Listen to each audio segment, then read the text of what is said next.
আকাবা উপসাগরের তীরে বসে দাউদ আলাইহিস সালাম জাবুর কিতাব তেলাওয়াত করতেন। ওনার কণ্ঠের সুরের ঝংকার এত মধুর ছিল, সাগরের মাছগুলো প্রতি শনিবারে উনি আকাবা উপসাগরের পাশে যখন জাবুরের কিতাব তেলাওয়াত করতেন, সাগরের মাছগুলো সাগর রেখে দিয়ে ডাঙায় চলে আসতো।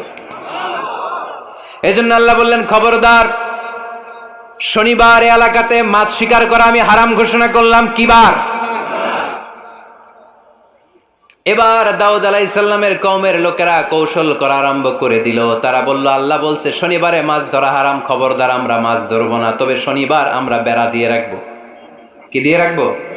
জাল দিয়ে বেড়ে দিয়ে রাখবো। শনিবারে ধরবো না, রবিবারে যাই ধরবো। খবরদার, শনিবারে ধরবি না, শনিবারে হারাম। হারাম করছে কে?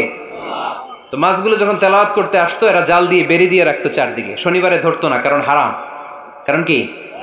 বেড়ে দিয়ে রাখতো, রবিবারে যে ধরতো। আল্লাহ কি এটা বুঝাইছে? আল্লাহ বুঝাইছে শনিবারে যত মাছগুলো এসেছে এগুলো ধরা যাবে না, এগুলো যখন আবার সাগরের প্রবাহে ভেসে চলে যাবে, তোমরা আবার নৌকা নিয়ে মাছ শিকার করতে পারবে। ঠিক কিনা?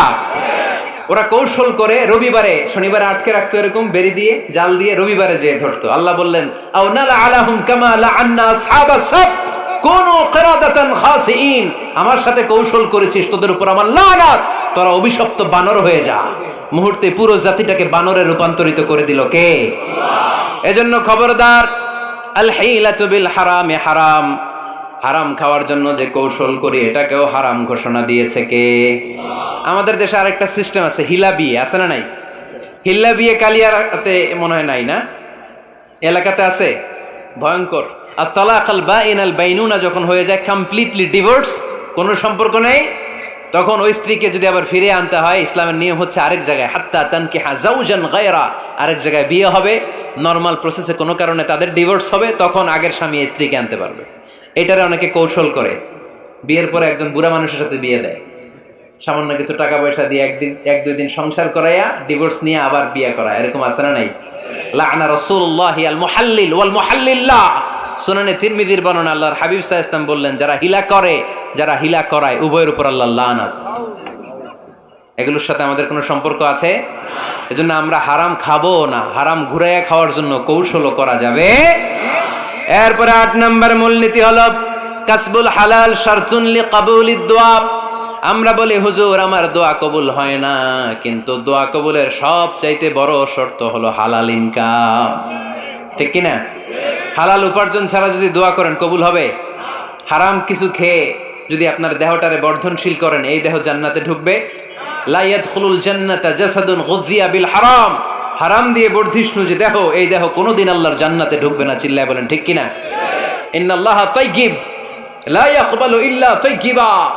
আল্লাহ পবিত্র, আল্লাহ পবিত্র ছাড়া কোনো কিছু গ্রহণ করে না।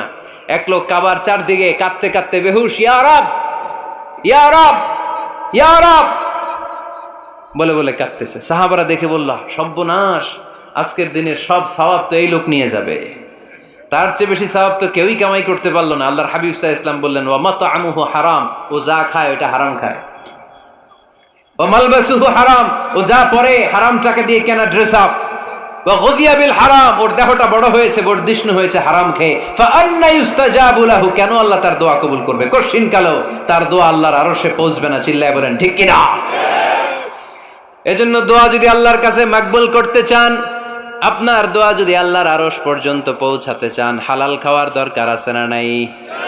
দুই রাস্তা, হালাল চলে গেছে এইদিকে, হারাম গেছে এইদিকে। সো আমরা যাব কোন দিকে?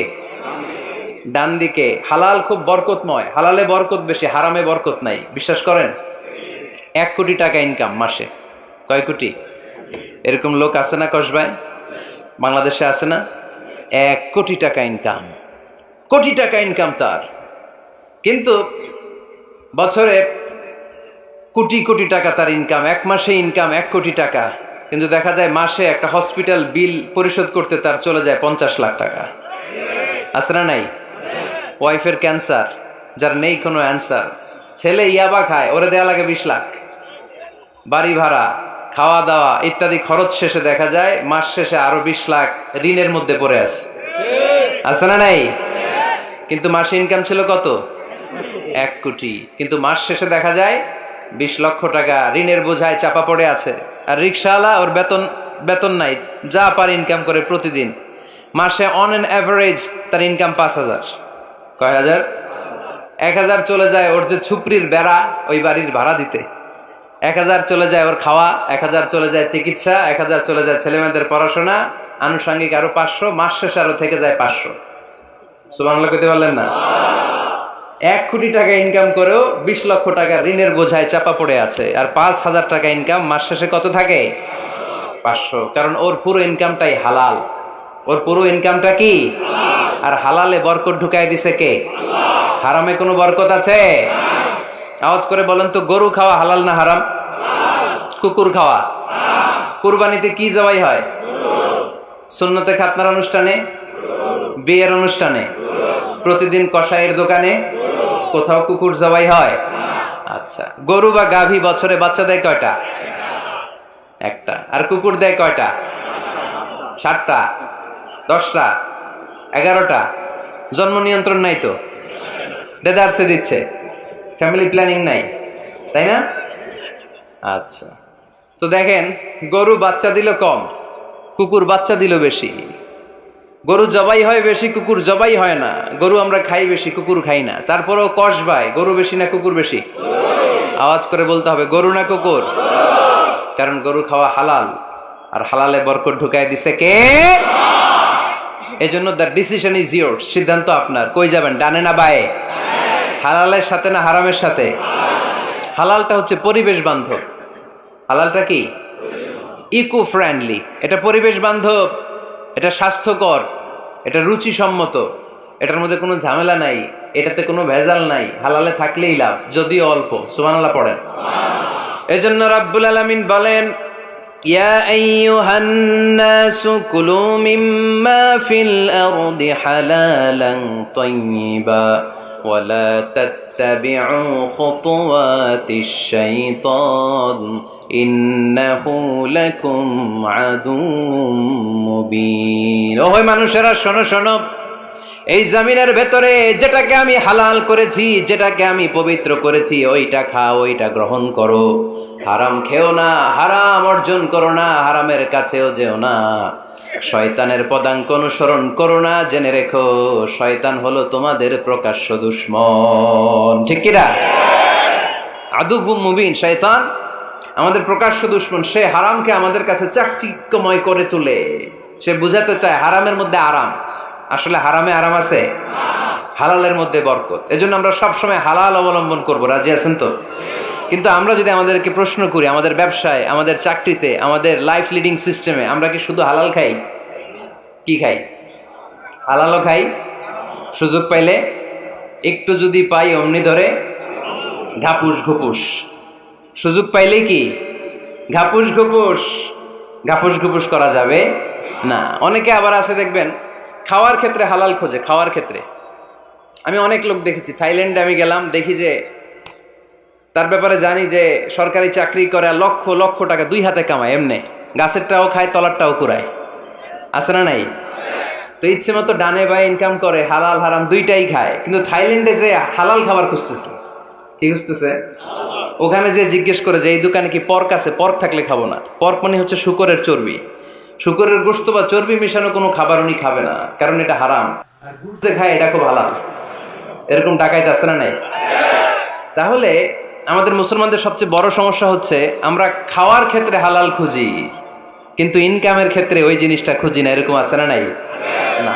Your food should be halal, your drinks should be halal, your income should be halal, your dress up, your fashion should be halal, and your entertainment should be halal. আপনার পোশাক হতে হবে হালাল, আপনার খাদ্য হতে হবে হালাল, আপনার উপার্জন হতে হবে হালাল, আপনি যে বিনোদন করছেন এই বিনোদনটাও হতে হবে হালাল। চিল্লায় বলেন ঠিক কিনা? হালাল বিনোদন লাগবে, হালাল ড্রেস আপ লাগবে। ছেলেরা কি স্বর্ণ পড়তে পারবে? ছেলেরা কি সিল্কের জামা পড়তে পারবে? আমরা সিল্কের জামা পড়ি না, এটা আমাদের জন্য হারাম করেছে কে? ছেলেরা জুয়েলারি পড়তে পারবে? গলায় চেন পড়তে পারবে? হাতে ব্রেসলেট দিতে পারবে? আছে না নাই? এখানেও অনেকের আছে না নাই? দেয়া যাবে? অনেক ছেলে দেখবেন আবার কানের মধ্যে ছিদ্র করে। কসবায় মাশাআল্লাহ এগুলা নাই। আমি বাঁচায় দেওয়ার জন্য কইলাম নাই, আবার ওরা কয় আছে। আছে আছে না, এগুলো করা যাবে দাড়িতে চুলে কালো রং দেয়া যাবে, এটা ধোঁকাবাজি। এটা কি? মান গাশশানা ফালাইসা মিন্না। আল্লাহর হাবিব সাল্লাল্লাহু আলাইহি ওয়াসাল্লাম বললেন, the person who deceives us he is not among আস। যে আমাদেরকে ধোঁকা দেয় সে কখনো আমার উম্মত হতে পারে না। মদিনার খেজুরের বাজার ভিজিট করতে গেলেন আল্লাহর হাবিব সাল্লাল্লাহু আলাইহি ওয়াসাল্লাম, অডিট করতে গেলেন। যে খেজুরের স্তূপের ভেতরে আল্লাহর হাবিব সাল্লাল্লাহু আলাইহি ওয়াসাল্লাম হাত ঢুকায় দিলেন, ঢুকায় দিয়ে দেখলেন ভিতরে পানি, উপরে শুকনা খেজুর, ভিতরে ভিজা খেজুর। আল্লাহর হাবিব সাল্লাল্লাহু আলাইহি ওয়াসাল্লাম বললেন, ঘটনা কি? ভিজা কেন? ব্যবসায়ী বলতেছে, বৃষ্টি হয়েছিল। কি হয়েছিল? তো বৃষ্টি হইলে তো তার নমুনা সব জায়গায় থাকবে। তখন আল্লাহর হাবিব সাল্লাল্লাহু আলাইহি ওয়াসাল্লাম দাঁড়িয়ে বলেছিলেন, খবরদার, মান গাশশানা ফালাইসা মিন্না। যে আমাদেরকে ধোঁকা দেয় সে আমাদের দলভুক্ত হতে পারে না। এজন্য আমরা যেন কাউরে ধোঁকা না দেই, আমরা যেন হারামের সাথে সম্পর্ক জুড়ে না দেই। আমাদের সম্পর্ক হবে হালালের সাথে। চিল্লায় বলতে হবে, কিসের সাথে? আজকের মাহফিলটা তখনই সার্থক হবে যখন এই কথাগুলো শুনে আমরা এই সিদ্ধান্তে উপনীত হতে পারবো যে আমার ফুড, আমার ড্রিঙ্কস, আমার ইনকাম, আমার ড্রেস আপ, আমার এন্টারটেইনমেন্ট, আমার সব কিছু হালাল দিয়ে আমি সাজাবো। আমার জীবনটাকে আমি হালাল দিয়ে সাজাবো। রাজি আছি না নাই? সব হালাল হইতে হবে। নারীদের ফ্যাশন, অনেক নারীরা ফ্যাশন সচেতন। খবরদার, নারীরা টাইট ফিটিং পোশাক পরতে পারবে না। পারবে? পাতলা পোশাক পরতে পারবে না। তারা নিজেদেরকে আবৃত করে রাখতে হবে।